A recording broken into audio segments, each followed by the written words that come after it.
राजस्थान में करीब 15 साल पहले जोधपुर में जाट समाज में एक सभा हो रही थी।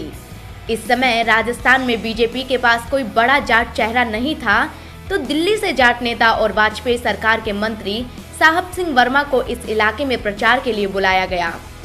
वे जोधपुर की इस सभा को भी संबोधित करने जा रहे थे, लेकिन वर्मा समय पर नहीं पहुंचे तो भीड़ छंटने लगी और उस वक्त ऐसा कोई वक्ता नहीं था जो भीड़ को बांध सके।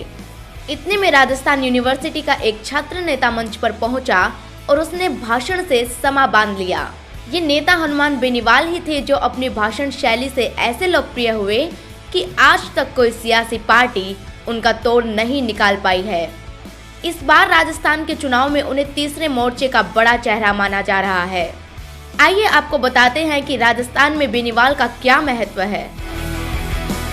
कांग्रेस और बीजेपी के धुर विरोधी रहे बेनीवाल एकमात्र ऐसे नेता हैं जिनकी राजनीतिक पहचान कोई दबा नहीं सका।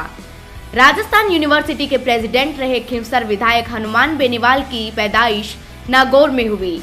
छात्र राजनीति से पॉलिटिक्स में कदम रखने वाले बेनीवाल ने राजनीति की शुरुआत में बीजेपी ज्वाइन की थी, लेकिन 2010 में उन्होंने खुलेआम अपनी ही पार्टी के नेताओं को भ्रष्ट करार दिया और कांग्रेस बीजेपी की सांठगांठ होने के आरोप लगाते हुए अपनी ही पार्टी के खिलाफ मोर्चा खोल दिया और बीजेपी भी छोड़ दी।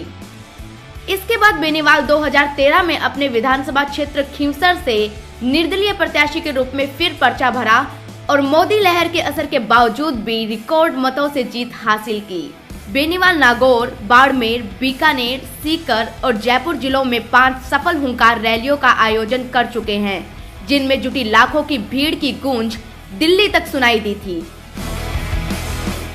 बीजेपी से बागी होकर बेनीवाल ने राष्ट्रीय लोकतांत्रिक पार्टी का गठन किया और इस बार के चुनाव में उन्होंने ज्यादातर दोनों पार्टियों से बागी हुए नेताओं को ही टिकट दिया है। भाषण देने में माहिर बेनीवाल की रैलियों में आने वाली भीड़ को देखकर दोनों सियासी पार्टियों को दिक्कत महसूस हो रही है। उनकी पार्टी ने राजस्थान में 57 सीटों पर अपने उम्मीदवार उतारे हैं। जाटों की लड़ाई को आगे ले जाने का बेनीवाल का एकमात्र सपना था। यही कारण है कि जाट आरक्षण का विरोध करने वाली राजपूत करनी सेना से उनकी कभी नहीं बनी। युवाओं को साथ लेकर चलने वाले बेनीवाल का कहना है कि बीजेपी और कांग्रेस की आपसी सांठगांठ है और दोनों ही पार्टियां एक दूसरे के भ्रष्टाचार को छुपाती है, इसलिए किसी क्षेत्रीय पार्टी का राज राजस्थान में होना ही चाहिए।